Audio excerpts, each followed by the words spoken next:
behalf of the USDA Science Influencers and the Texas A&M Agricultural Communications and Journalism Program, good afternoon, and thank you for helping me welcome Dr. Jessica Eise to ALEC. Dr. Eise is an assistant professor of social and environmental issues at the University of Texas at San Antonio. She received her PhD in communication from the Brian Lamb School of Communication at Purdue University and her master's degree in journalism and international relations from New York University. Dr. Eise's current research focuses on understanding agricultural and rural communities and the complex social systems that influence their ability to adapt to changing climates. Accounting for macro and micro factors, she examines how to create tailored communication efforts to support and empower adaptation to improve global food security. Prominent national and international news outlets have cited and published Dr. Eise's work, and she is the author of numerous books, book chapters, peer-reviewed journal articles, and white papers that are paramount in the discipline. Please join me in welcoming Dr. Jessica Eise.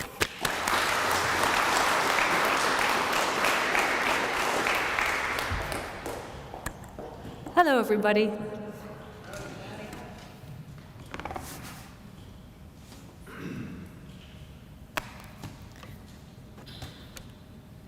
So I'm very happy to be here. I just drove in from San Antonio this morning. Anybody from San Antonio? Oh, well, how's the climate compared to San Antonio here? Is it hotter? A little bit, okay. Well, I'm very happy to be here with all of you talking about my research. So I'll talk for about 45 minutes to an hour, and then we'll move into some questions. So today I'm going to talk about my research with Colombian coffee farmers facing climate change and how we develop some tailored information solutions to try to support them in their unique context.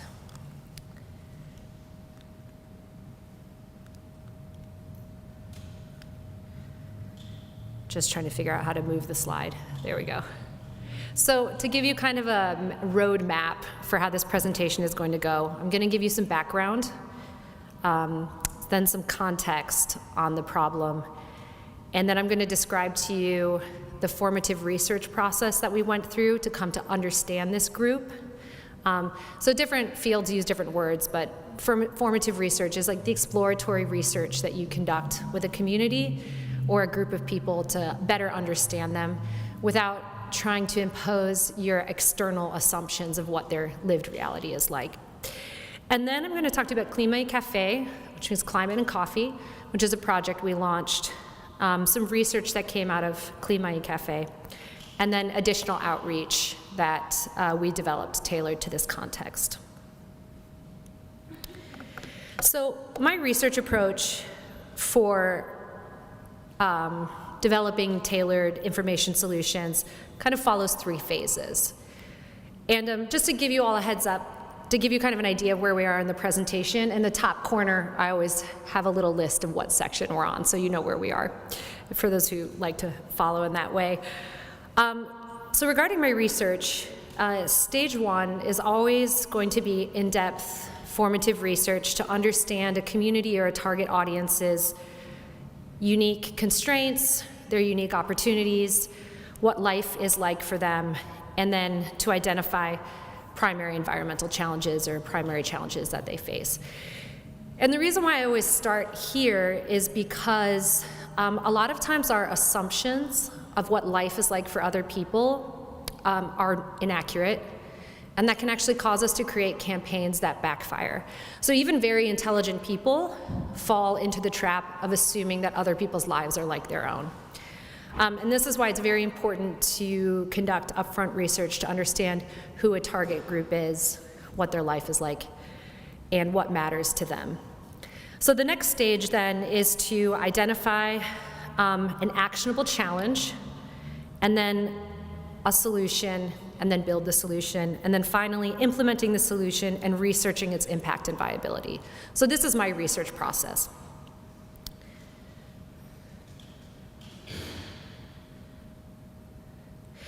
So I have engaged in collaborations with two, I'm sorry, I'm having some technical difficulties here. Does anybody have know how to change the slides? Like move it? I think the clicker is not working.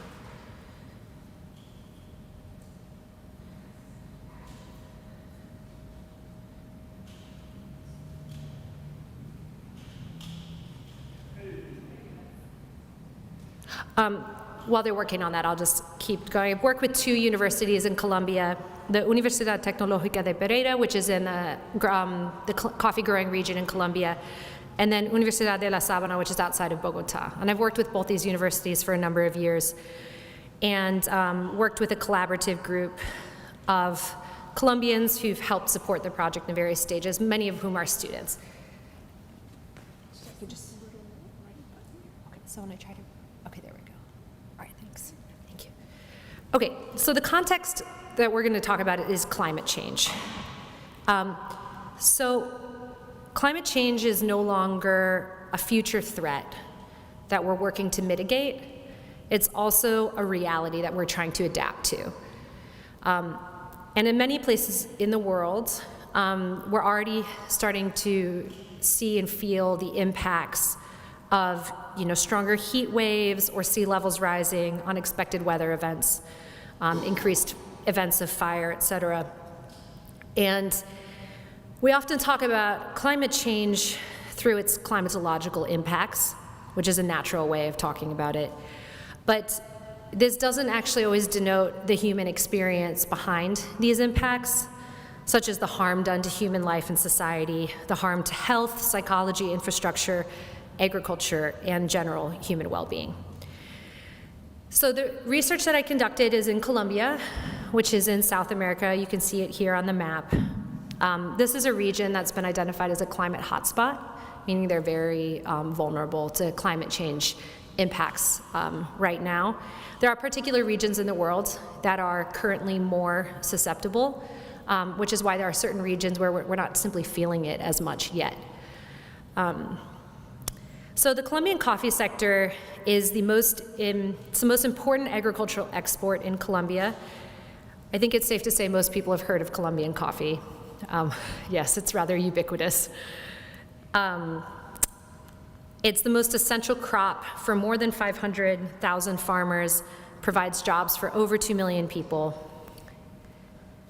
And climatic instability and severe weather events associated with climate change are impacting coffee production, which has consequences. It risks the livelihoods of millions of people.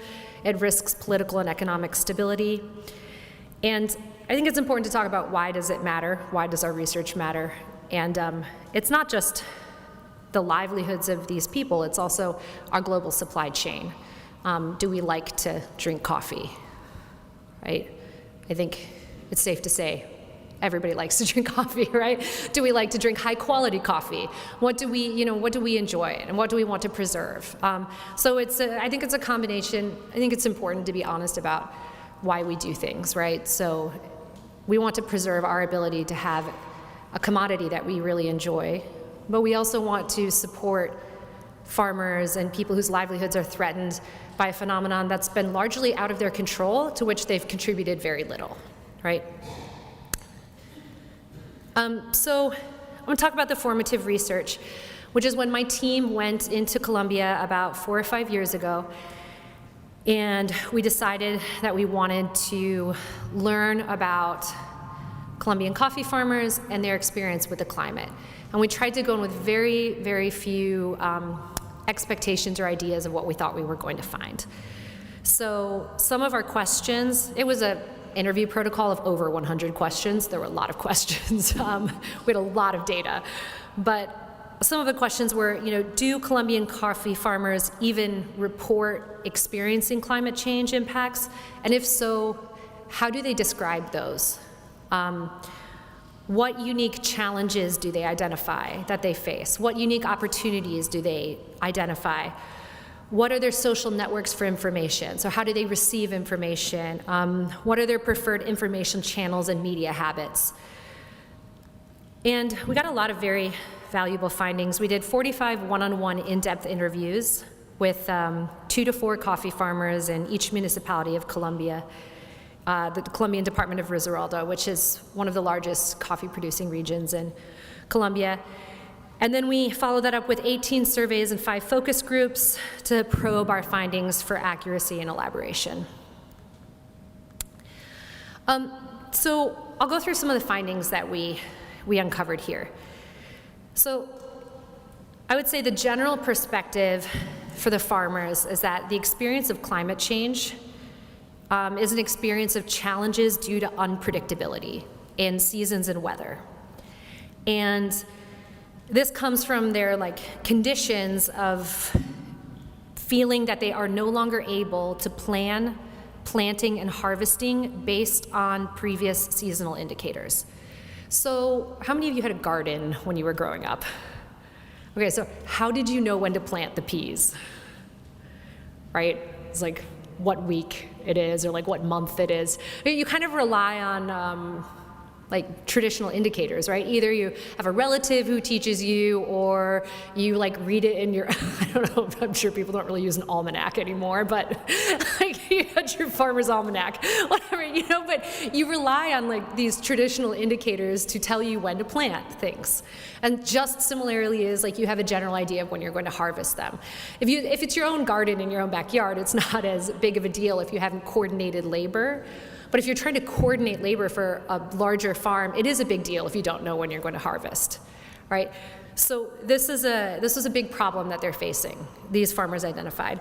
Second is the increase in pests, disease, drought, and extreme weather events that these farmers were experiencing.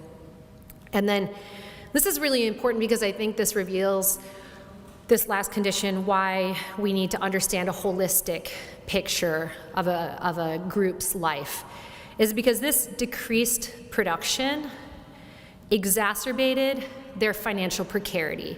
So they were already living on the brink, and this decreased production from slim profit margins and labor shortages only increased under climate change. So basically, the poverty that they were experiencing is made worse by the climate change conditions that are disrupting their yield.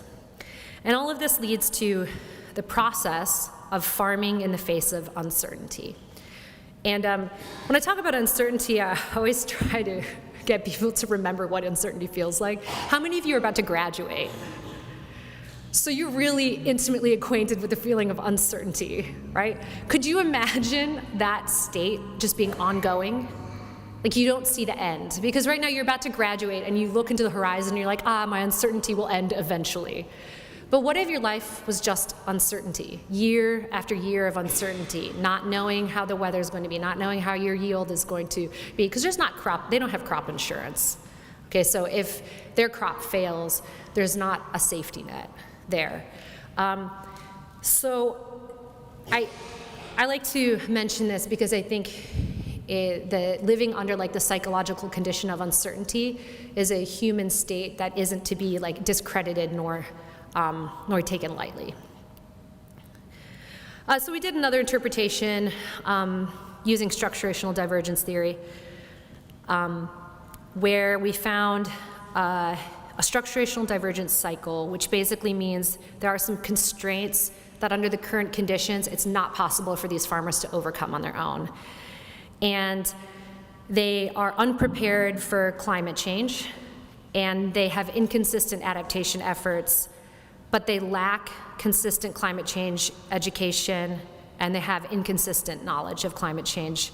And in a political context, they feel unappreciated, they feel abandoned, they distrust institutions, and they feel a huge uncertainty about how to make their voices heard. And this creates a really difficult context and situation. And if you know the history of Colombia, it was plagued by civil war for a very long time. And this just it really foments a situation of mistrust. And it's difficult to feel like you want to participate in systems. You feel like you can't trust them. And that's sort of, democratic institutions and processes are built on a sense of trust. And it makes it really challenging in this context. And sad. It's sad and hard. So those were some kind of macro or micro findings, right? These are the that I just went through, these last two slides. The reported experiences of the coffee farmer, him or herself, right? So that's kind of like the micro lived experience. But what we tried to do is also juxtapose that against a more macro context, because larger factors do influence our lives, right? So we conducted some additional research into understanding the systems that influence Colombian coffee farmers, and we developed this schema, which is really actually very important to understand when trying to understand like the limitations and opportunities inherent with this. So you'll see there's 3 colors. Dark gray denotes the government. Light gray denotes the National Federation of Coffee Growers of Colombia, and white denotes the coffee farmers. I want to talk about the National Federation of Coffee Growers of Colombia. This is not a government organization. This is non-governmental, okay? And it's important to understand this because that's a very different incentive. An organization that is not associated with the government has a very different incentive structure. But you'll see that there's still a lot of flow of money between the government and the National Federation of Coffee Growers. And what we're trying to look for here are maybe instances where you might see some conflict of interest. And the National Federation of Coffee Growers of Colombia do not acknowledge long-term climate change. They only acknowledge short-term climatic variability. And this really matters, because this means that you're going to be approaching the coffee farmers with different forms of education and solutions. And you'll see here that, are people here familiar with extension? Right, okay, so I'm talking to the right audience, okay? Because, some audiences, they don't know, they're like, extension?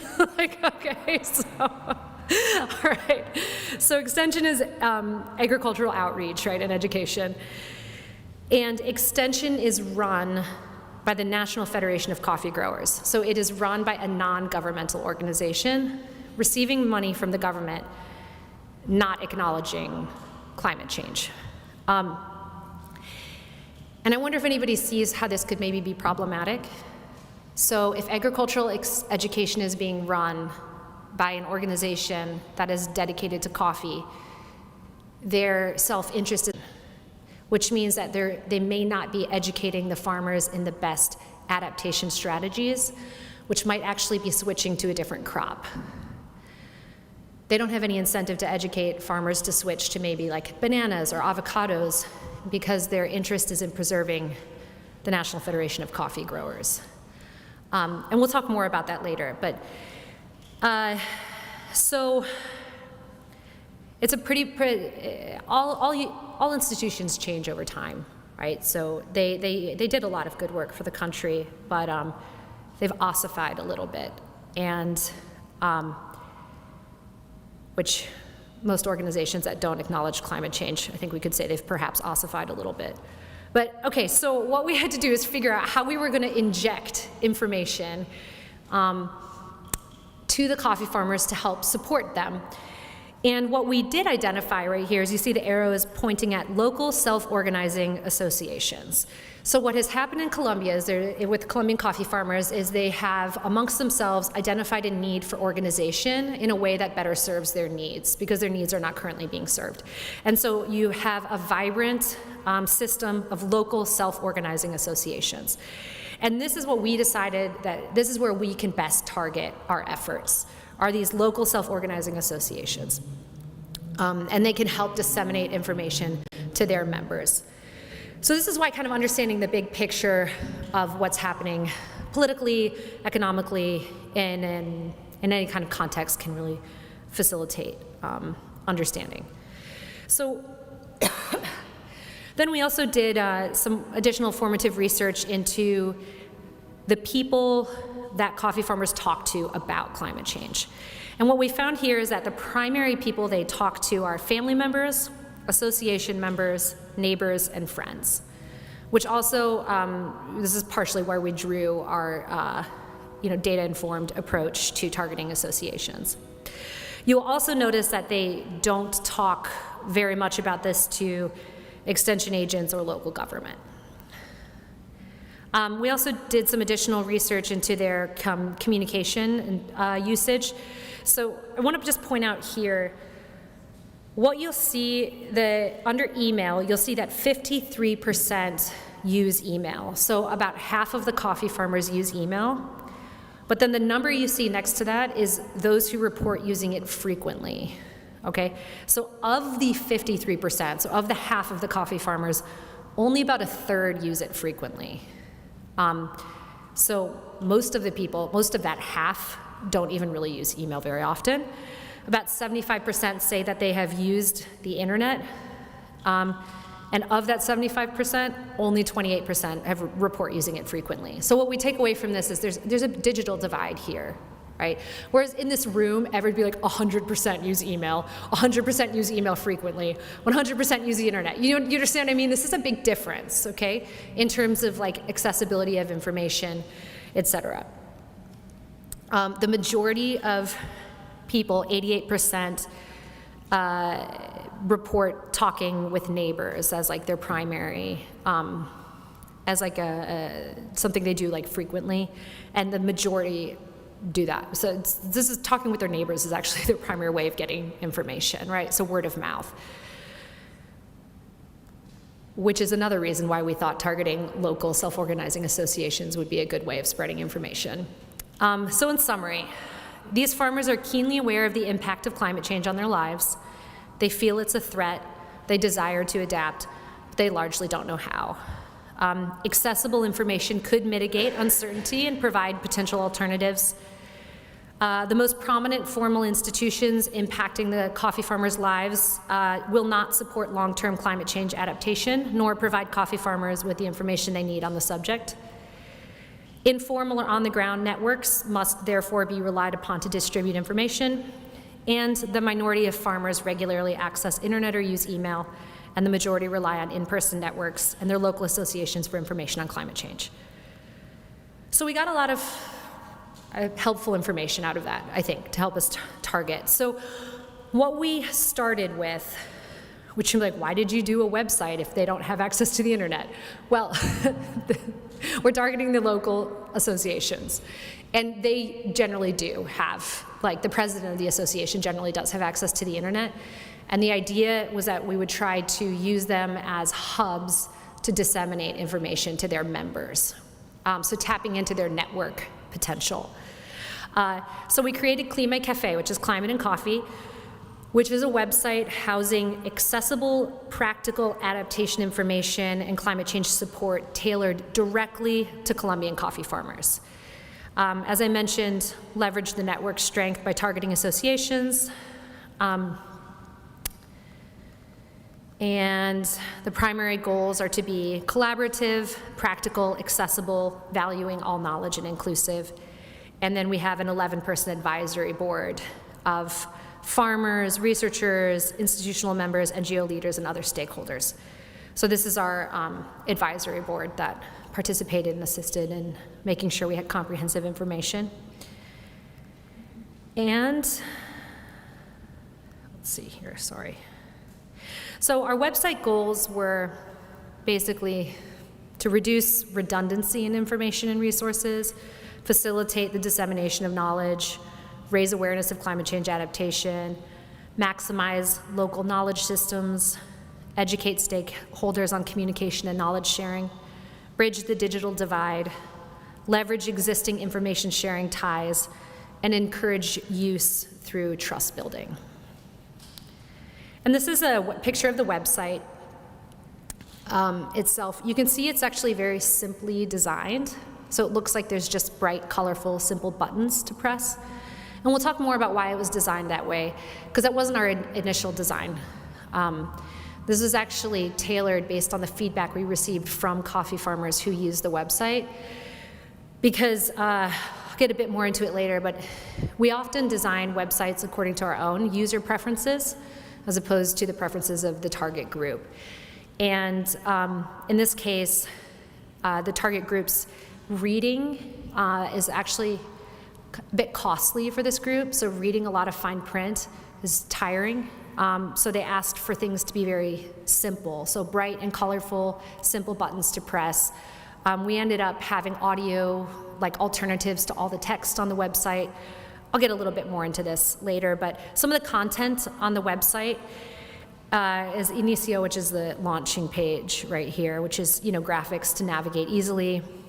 Even if you have like low digital education, it's pretty simple, because if you scroll over one of the tabs, they kind of jump out and you just click it, go to that page. Café in Colombia is learning about the country's coffee profile and system in a more macro fashion. You may think that just because people live in a system that they understand it, but that's not true.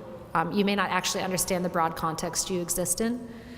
Cambio climático, which is raising awareness and knowledge of climate change. Adaptación, which is a focus on adaptation and tailored knowledge on how to adapt.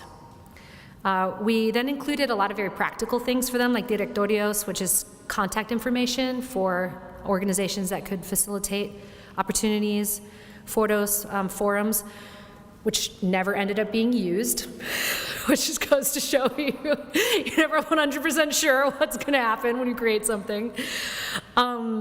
Educational tools, and then this was important because we got a lot of feedback that they want practical information to help support their business. So we have an entire section dedicated to business to help support improved profitability on their profitability of the farm.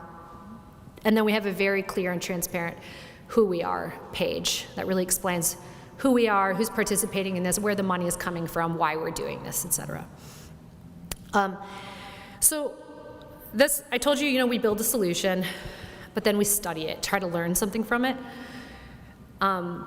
So what the frame that was used to try to learn, we did user testing of this website, was how to tailor digital content to occupation. So using occupation as a identity differentiator, so to speak, in order to improve accessibility, usability, and equity.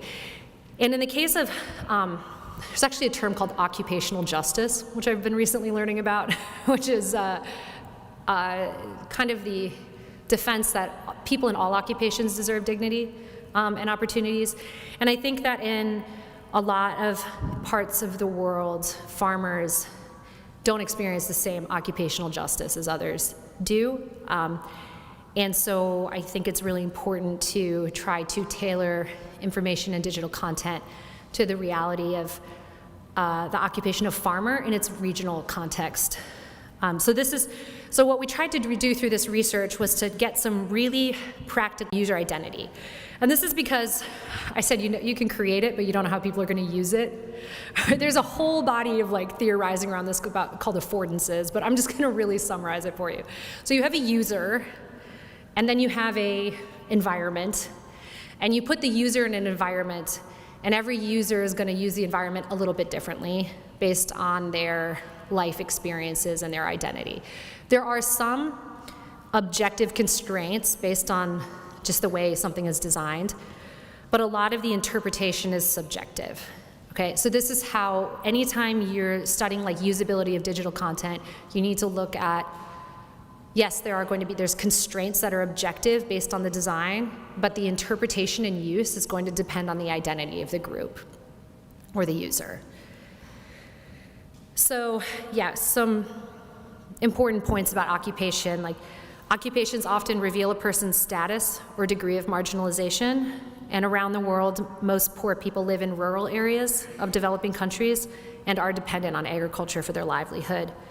So understanding if and how the occupation of farmer within its national context influences digital use can provide very useful information for making digital content more appropriate and actually usable for these groups. So our data collection was 2 rounds of visiting hubs in the mountains where we had our laptops, and we did one-on-one interviews. So basically it worked as such. Participants were given a laptop, and they were given 20 minutes.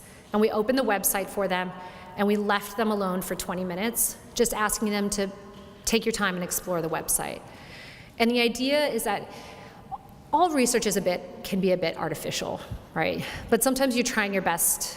The way we were doing the research, our orientation, was to try to create as naturalistic an environment as possible. Like, what might these people do if they were in their own houses, or if they were in a library and they opened this website? How might they interact with it? So this is what we were trying to do. So we gave them the website to explore for 20 minutes with almost no guidance from the interviewer.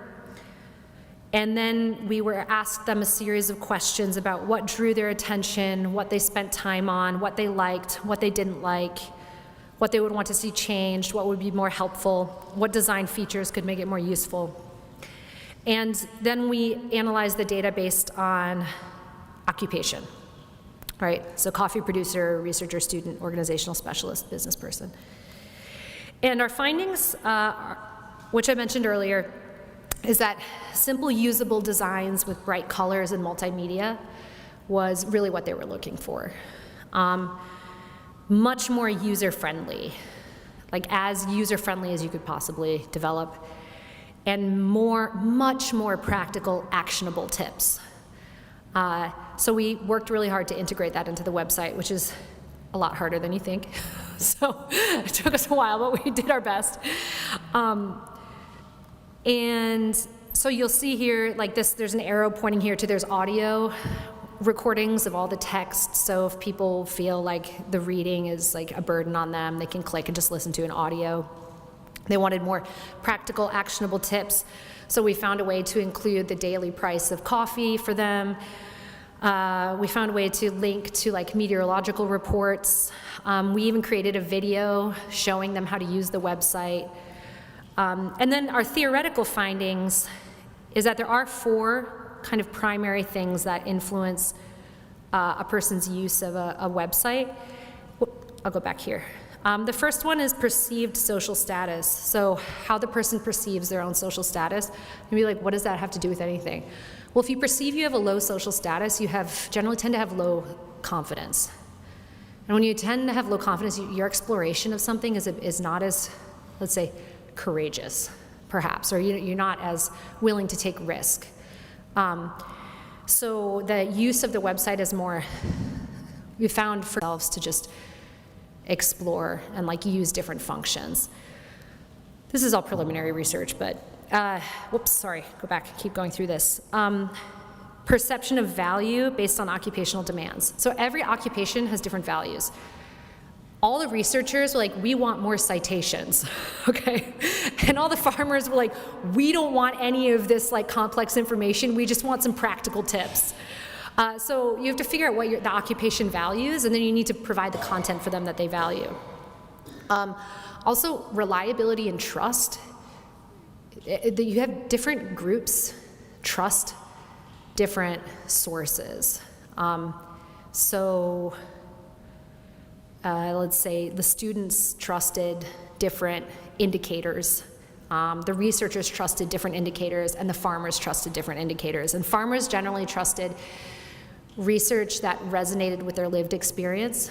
So something that felt like it had a practical like resonance to them, something they could like relate to and see themselves reflected in. And then feature preferences based on occupation. So depending on what your occupation is and the digital access that you usually are accustomed to in that occupation, it really does influence what you want in a website, right? So if you're a farmer and you spend most of your time not in front of a computer, you don't want a sophisticated, complex website. But if you're a researcher and you are used to being on websites, doing research and conducting it, then you maybe want a more sophisticated tool. It's so funny because some of these things, they seem so obvious, and yet we don't enact them, right? So it's funny, research just tells you what you feel like you already knew. Okay, so, all right, so then we got a grant to do some additional outreach that was unrelated to, that was basically taking the content from the website and trying to disseminate it in different ways, almost like guerrilla communication tactics. And so I had this grant, And we came up with a number of like different, I don't know, strategies to try to take this information and get it to the people who we were targeting, which are the farmers. And so we created a photo exhibition of female coffee farmers called Unseen Guardians, Rural Colombian Women in the Earth, where we took their picture and we had like a number of photo exhibits. And then we had quotes from these women talking about how their relationship with the earth, their feelings about climate change. It was very poignant, the things that they said. And the exhibit's now hanging in a local university in Colombia, and then a mini version of the exhibits at UTSA in my department. You can see here, this is where we had the exhibition hung in a local municipality center. And I worked with Colombian students to create all of these, like this content and outreach. So I do have a white paper that has a lot of like quotes explaining these students' like experiences as Colombians from more urban centers and what their experience was like relating to rural areas, which I think is pretty universal actually. I think if you take an urban youngster from anywhere in the world and put them into a rural area, they're all going to have a similar sense of like, whoa, I don't like what is happening, and then like a sense of like developed understanding over time. We created a podcast series with a local audio journalist. We did a couple radio segments. We created a bunch of WhatsApp videos because they use WhatsApp a lot for communication. This is my co-director in Colombia, and we just did these like 2 to 3 minute little videos going over climate change, shade, crop diversification, coffee varieties, and economic adaptability as like different ways they could kind of adapt and adjust. We made a little kids book, not little kids, like 10 to 13. There's a bunch of copies in the back. You can take some on their way out. There's copies in Spanish and English. And it's called Flora and the Wonderful Earth. And it kind of talks about a little girl who's about 10 who lives on a Colombian coffee farm, and how she sees like the things that are happening on her farm, but she doesn't understand them. And then she goes on a magical journey with her grandma, and she learns about what climate change is and why this is happening on her farm, and then maybe what she can do to like have an impact. And the goals of this are twofold. It's like one, to educate and we distributed I think 1,000 copies to rural schools in the region. And I think they might be doing more currently, but I'm not sure, I should check. And the second goal is that they take these home to their parents who are coffee farmers, and maybe also share a little bit with their parents as well. We created posters and calendars that had like, the posters have little tips on them, the calendars have little tips on them as well, which we handed out. And then I did an additional outreach program with a bunch of youth from Urban Center, from La Sabana, which I mentioned earlier. And we created a campaign that was actually targeted to Colombian urban centers, so big cities in Colombia, called Desarraigo, which means uprooted. And the goal is to create empathy. So it's an empathy building campaign for urban Colombian regions on rural Colombian experiences. It was an experiential learning program, and they created mini documentaries, first-person testimonials, photos, infographics, and poetry. And it was a really beautiful project. It got national press, and it was really meaningful.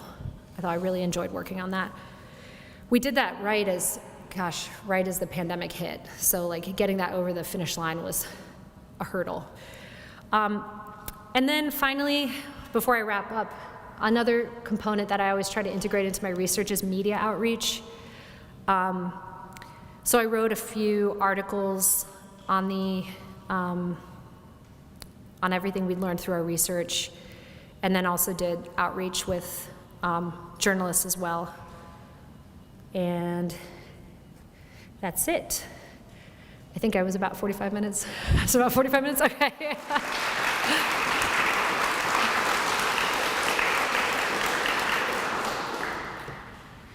And I would really welcome any questions or conversation about it, because I'm not sure if there's any areas that are particularly interesting to people. I see like a couple hands, so I don't know. Go ahead. Yeah. Thank you for your talk and your research. It's very interesting. I'm also looking into climate change in the international setting. Two things. I wanted to have your further opinion on what you said about climate change no longer being a threat, but the ability to adapt. Because in the school of climate change discussion, there is that debate as to mitigation and adaptation and how they must go hand in hand. Yes. Yeah. Climate change is, so there has to be that mitigating effect, and people need to know that they need to have that as well as. Yeah. I think we had a misunderstanding, because when I said future threat, I definitely believe it's a current threat. So yes, absolutely, we have to be doing mitigation and adaptation. So please, I did not mean to imply that it is not a current threat. So please go on. Yeah. Yeah. So I'm wondering if you noticed any preference between a gender preference for adaptation practices when you go through. We didn't control for that, so I wouldn't be able to speak to it. Yeah, I'm sorry. Yeah. But that would be a great future line of research if you're interested in doing it. So, yes.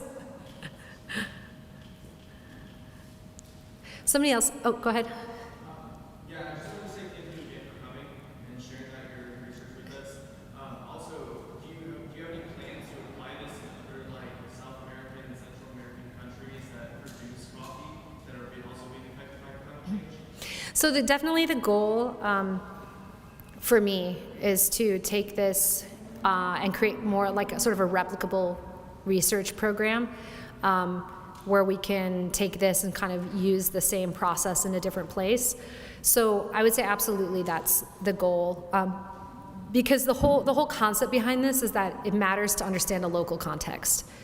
That there is like the allure of wanting to create a universal solution, but the reality is that humans are not. Okay, there's some universalities to our experience as humans, but we all live within local contexts. And so solutions that work in one community are not going to work in another. So it's sort of trying to counteract the narrative. Okay, we're going to get really deep into philosophy for a minute, but this almost ties into like the difference between science and social science. Because science, which is where a lot of social science draws its foundations from, because social science is well, okay, let's not get into that. But all right, in science, you have universal laws, right, that are applicable everywhere. And I think that creates almost like a culture and an expectation then that research in science, all science, should produce, for it to be impactful and powerful, it needs to produce universal concepts.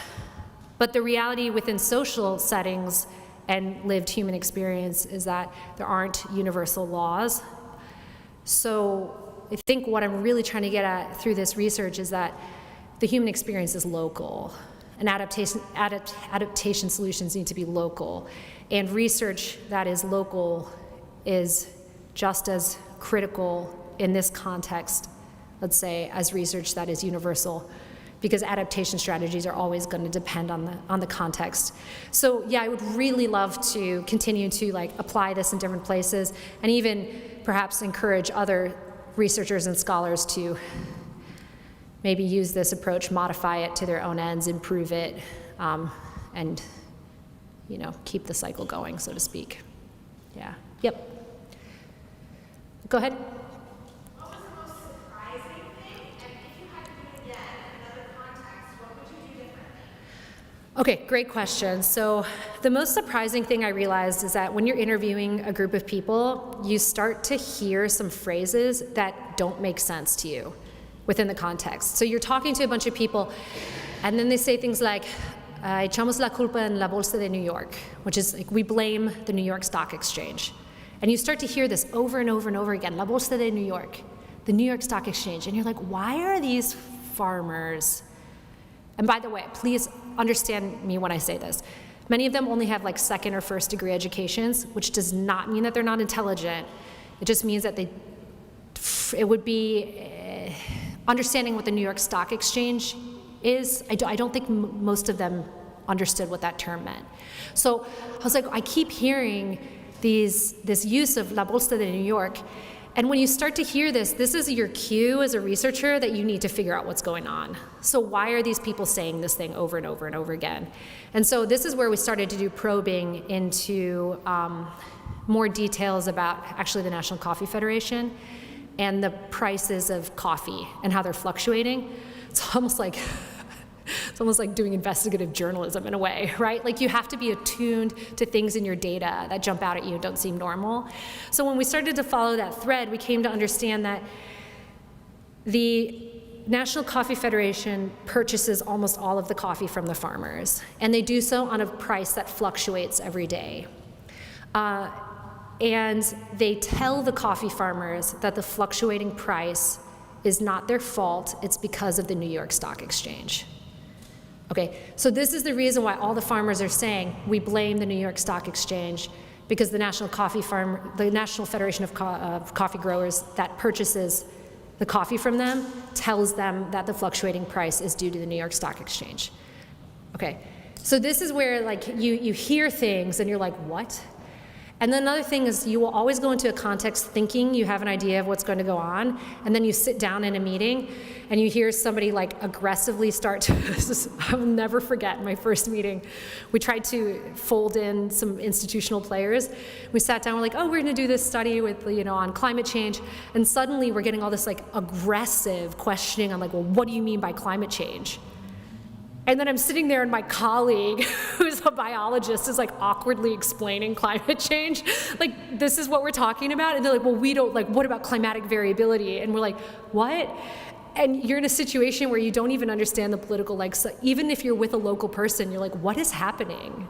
And you don't understand like the subtext. So anyway, you go into a situation and you think you have a handle on it, but then you're confronted by something you completely did not expect, and you have to like unpack that and adapt your research to like what is happening. So those were the two things.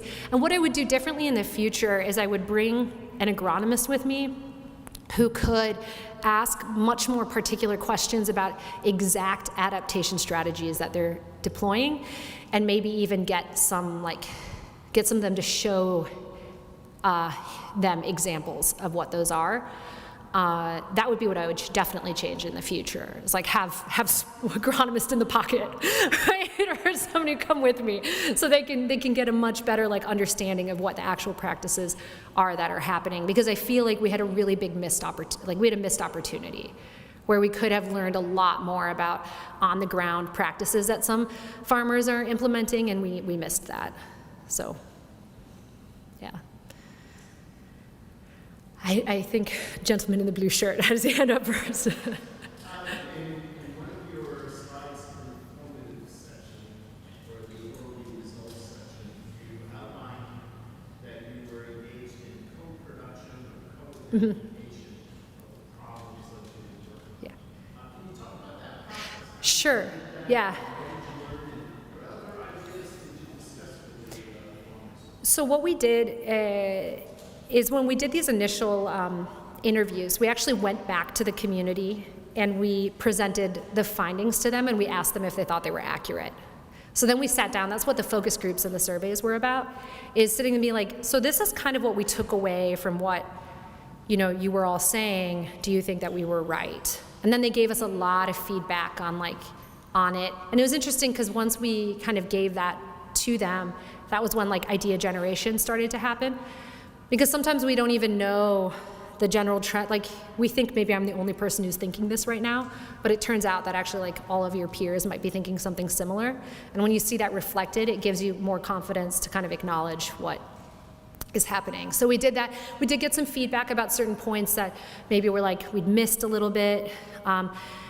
they really re-emphasized the point of like financial instability. That was a point where they're like, you didn't sufficiently get how bad this is for us.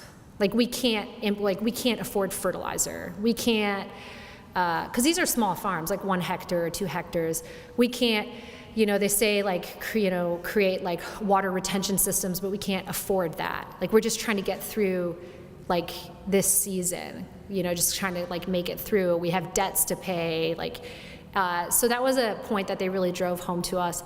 And then we talked about, we had a series of meetings with, after kind of getting that feedback, with some association leaders and some other like stakeholders down there in the committee, the advisory board, about what would be a useful like tool to create. And that was how we came down on the website. But then, of course, once we created the website, we're like, I still think it's too digital, right? And that's why we then tried to create these bridging like activities that could kind of maybe guide people to the website, but also synthesized information from it. So those were, I would say, kind of the 2 major points of when we did like co-developing, was when we had our feedback sessions, and then also when we had like meetings and consultations about next steps. So with the advisory board and then with some association leaders. Go ahead. I wanted to return to your previous point about the National Federation buying pretty much 100% of the coffee that's produced in Colombia. And I was wondering if you could just talk about, if you had a sense of what is commodity grade coffee coming out of the farms that you're working in versus the specialty coffee. And the reason I ask is because specialty coffee, at least in the U.S., in the last couple of years has devoted a lot of time and attention to paying farmers directly, sources directly from farmers, giving them a living wage, even local by U.S. standards. I think, were you done? Okay. I think specialty coffee is probably the future of Colombia, and I think that's why you see these associations starting to develop. The biggest challenge for these smallholder farmers, well, there's 2 challenges. One, the National Coffee Federation has legal authority to sanction all exports around coffee. So you actually have to get an export permit from the National Coffee Federation, which is a non-governmental organization. I don't know, it's mind-bending. But yeah, it's like, what? So that's one thing. But actually the biggest problem is that if you're a smallholder farmer and you want to export, you have to fill a shipping container, basically. And you can't do that on your own. You have to do that in collaboration. So for them, and also many of these farms are very isolated. So for them to be able to like unite to fill a container and then to connect with somebody, externally is very, very difficult. But they're making a lot of strides towards trying, like a lot of these associations are making, like taking, big risks, trying really hard to like do that exact thing. I think it's just the social reality is really difficult. I can give you just an anecdote. One of my best collaborators there, who's a coffee farmer, who's the head of an association, started receiving death threats, and he had to step down for 1.5 years before he could resume, what he was doing. It's just, yeah, I would say that's absolutely the future, and it might take a while because there's a lot of barriers. Yeah. Go ahead. Thank you for your presentation. I have 2 questions. The first one is connected to the social status that we identify as limitations. Because the research in climate change adaptation and mitigation, especially with farmers, is telling us that we need to move them from being people that we disseminate information to actual actors of these dialogues. Yeah.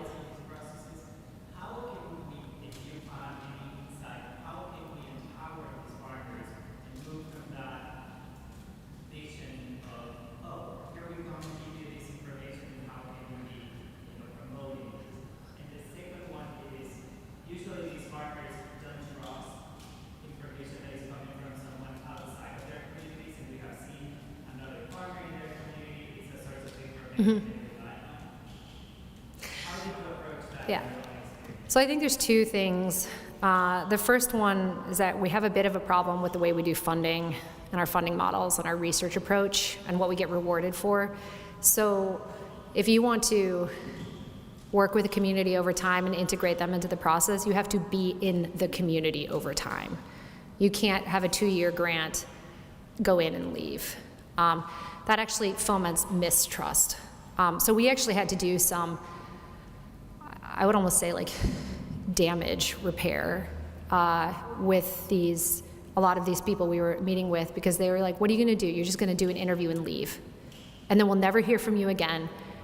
And what's the point? And that happens a lot in these communities.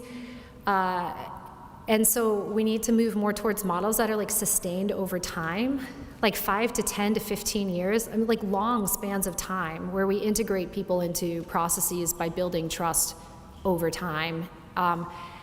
And it can be very frustrating because that's not what people in funding agencies always want, and that's not how people in research are rewarded, and that's not how voting cycles work.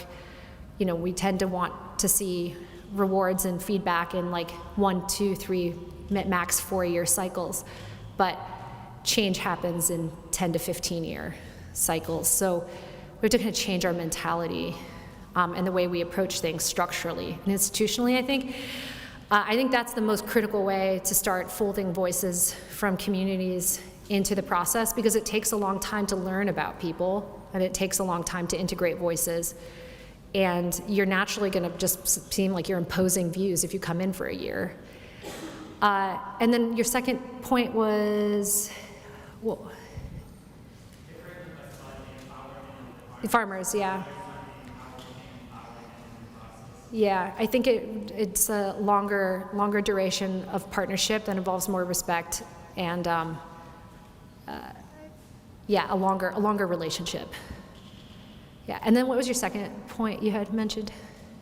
It was about how you're experiencing people being, coming from outside and bringing in this information. Oh, yeah. So actually, most of the information on the website it's generated from the farmers, actually, because we couldn't find any kind of external information that was appropriate for their circumstances.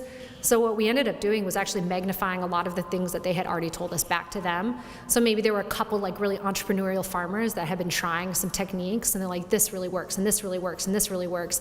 And then we ended up just kind of magnifying their own voices back to them, because there's actually not a lot of research about what works on a very small farm for long-term adaptation. So that was kind of more what we ended up doing. Oh, and then in terms of voices that they trust, yeah, I've been thinking a lot about, we have to, for empowerment and integration, like it's capacity building, right? Empowering people to solve their own problems in their own way. But we have to let them do it in their own way, right? Not being like, I'm going to empower you to solve the problem, but you're sitting back and being, but you're doing it wrong. Like have to do it themselves. It's like, anyway, yeah. Go ahead. So given that, how difficult was it or easy was it to find those early leaders that we hear may not be the official like or not? Did you identify those early leaders that this dissemination of information? I think it's very difficult. That's why we did associations, because we're like, this is the most clear entry point for us in terms of like leadership at a local level, were the associations. So that's why we targeted them. Yeah. But I think it's a difficult proposition. Are we getting to time? Oh, okay. Thank you